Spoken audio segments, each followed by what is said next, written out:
House Republicans have introduced literally thousands of pieces of legislation this session, but with a razor-thin majority, actually passing that legislation is an uphill battle. So while Donald Trump may soon have a trifecta with Republicans in control of the House and the Senate and the White House, the potential for his legislative agenda to stall in the House is incredibly real. The work for Democrats is convincing a handful of Republican members that whatever Trump is trying to get them to pass is a bridge too far. It will not be an easy task, but they are battles Democrats can win, and they are battles Democrats have already started fighting. Yesterday, a bill called the Dismantle DEI Act passed out of the House Oversight Committee on a party line vote. The bill has 75 co-sponsors, all of whom are Republican. Now, if the bill were to actually become law, it would effectively close all federal diversity, equity, and inclusion offices and programs. Remember that the federal government is the biggest employer in this country. It has more employees than Walmart or Amazon or anyone else. So the federal government taking diversity and equity and inclusion into account when it's recruiting and hiring and training employees, that matters. And what this Dismantle DEI Act is trying to do is legally bar the federal government from taking any of that into account on the premise that DEI is discriminatory against straight white men. Will Democrats be able to convince even just 2 or 3 Republicans that a bill like that is a really, really bad idea? Well, this is one of those battles that Democrats have already started to fight. Here was the impassioned plea from Texas Democrat Jasmine Crockett trying to explain to her fellow members that diversity is not the boogeyman the far right has made it out to be. White men represent 30% of the population, but 62% of office holders. These are the issues that we are constantly looking at and recognizing and trying to say, is this just? I can't even tell you how many white men have served in this chamber, but I can tell you that I am only the 55th black woman to be elected to Congress. And so when you want to talk about history and pretend as if it was so long ago, it wasn't. Because again, I am just number 55.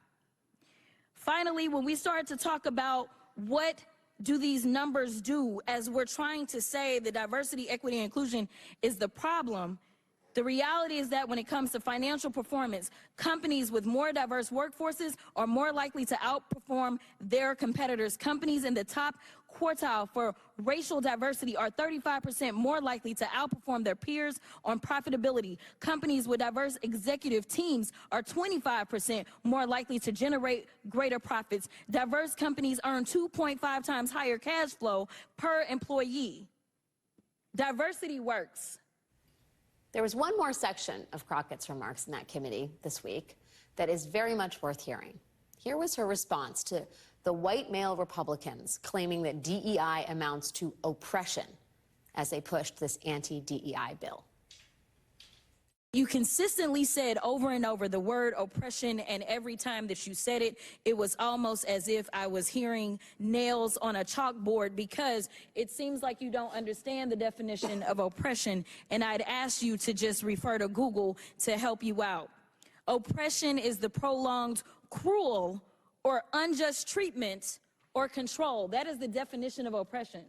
And so as I sit here as a black woman who practiced civil rights, let me tell you the reason that my colleagues wanted to make sure you understood the same black history that your side of the aisle wants to delete out of classrooms is because you can then misuse words like oppression. There has been no oppression for the white man in this country.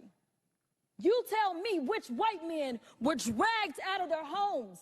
You tell me which one of them got dragged all the way across an ocean and told that you are going to go and work. We are going to steal your wives. We are going to rape your wives. That didn't happen. That is oppression. We didn't ask to be here. We're not the same migrants that y'all constantly come up against. We didn't run away from home. We were stolen. So yeah, we are going to sit here and be offended when you want to sit here and act like, and don't let it escape you that it is white men on this side of the aisle telling us, people of color on this side of the aisle, that y'all are the ones being oppressed, that y'all are the ones that are being harmed. That's not the definition of oppression. You tell me the prolonged, cruel, or unjust treatment that you've had, and we can have a conversation.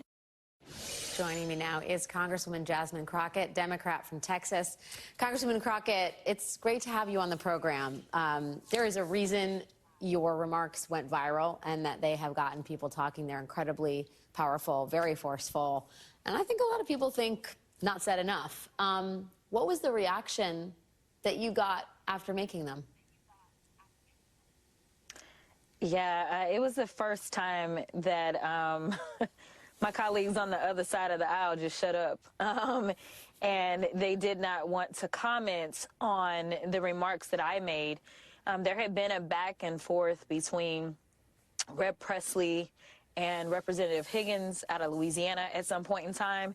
But they all kind of just looked dumbfounded. It was almost like, oh my goodness, she had the audacity to tell the truth. She had the audacity to give us a history lesson. She had the audacity to stand up for people that look like her and not back down and not pretend as if, you know, these white tears, this white fragility that we are experiencing is anything other than that, and that it's not about equity. It's about making sure that we can have the likes of the people that have been elevated into Trump's administration, who we know are not qualified, while skipping over qualified black men that, yes, I may disagree with, but I think we can all say that Byron Donalds, as well as Senator Tim Scott, are more qualified than almost every single person that has been put into this cabinet. But they are also diverse. They are also black. And so they have been skipped over. And that is the type of life that they want us to have in this country, is one in which even if you're mediocre, even if you are unqualified, but you are white, that will be enough. Do you think that, I mean, first of all, do you talk to your Republican colleagues about that specific, you know, those two specific people, especially Tim Scott, who humiliated himself in a lot of ways for Donald Trump on the campaign trail and has yet to be rewarded with anything? Do you think that argument has found any resonance among your colleagues on the other side of the aisle? I doubt it. You know, when we were having the debate over this particular markup, I specifically asked one of my other colleagues, I was like, where's Byron? Has Byron been here? Did I miss him? And Byron had not been in committee at all to argue, and I was curious to see how he was going to vote. And that particular colleague told me, oh, he's going to vote for it. But we did not see him make an argument as to why this bill is good. But we saw Byron on the trail saying things such as Jim Crow was good for black folk. So I was very curious to see or hear his arguments on this anti-DEI bill, but he did not show up to actually debate it. He did show up to vote for it, and he did support it. I think what is so powerful about the arguments that you made is, one, injecting some much-needed emotion into what is an indignity that people of color have been forced to suffer when white people talk about oppression, given the history of people of color in America. And you articulated it beautifully. But the other piece of it is you came with receipts in terms of the numbers, companies that do well because of diversity. There has not been a forceful argument for an inclusive America made in a lot, like it was kind of given up upon. Democrats didn't make a huge argument for it at the top of the ticket. And I understand a lot of the crosswinds for someone like Kamala Harris, a candidate of historic nature. But it almost feels like, especially right now, and maybe you're going to lead the charge, we got to figure out a way to talk about this issue that is tethered to reality and tethered to history. Do you sense this DEI effort that's being made on the part of Republicans in Congress is actually going to pass, that they're going to do away with federal interest in having a diverse workplace? Yeah, I mean, it was a part of Project 2025. And as we know, at least two of the people that Trump has currently selected to be in his administration, they are authors of Project 2025. So as many times as y'all yelled, I yelled that Project 2025 is his only plan, because he said, no, I know nothing about it and it's not my plan, people just believed him. Well, we see how that is playing out. So yes, I do believe that this is something that we will end up enduring in the Trump administration. Now, I will say this bill is going nowhere at this point in time. The Senate is still controlled by Democrats, and Joe Biden is still in the White House. And we know that this president has been historic in so many ways, besides making sure that he had the first female black woman specifically added to the ticket as a vice president. Besides that, he put the first black woman on the Supreme Court. Besides that, he has combined, appointed more black women specifically, but overall more people of color to federal benches than all other presidents combined. So this has been someone who absolutely has believed in diversity. He's had one of the most diverse cabinets ever in the history of this country. So no, he would never sign this, but I don't even think it'll get to his desk. But this is ramping up for what we're going to experience once Trump is in office. The question is, will the filibuster stand? Will our Democrats in the Senate say, okay, wait a minute, filibuster, because this isn't right? Or will they bow down and say, oh, yeah, this identity politics thing, it is a problem, or whatever it is that they want to say? They are trying to dismantle our civil rights in front of us, and it's really, really sad. And so I am hoping that we will be united, not only in the House, but in the Senate. And it would be nice if we could find the backbone of some Republican to stand with us, hopefully one that is of color. And the final point that I'll make is that the biggest beneficiaries of DEI as well as affirmative action have been white women.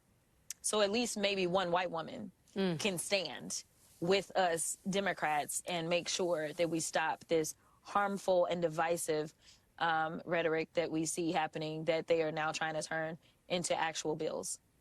Representative Jasmine Crockett of Texas, I know we'll be talking to you more. Thank you so much for your time tonight. Good to see you.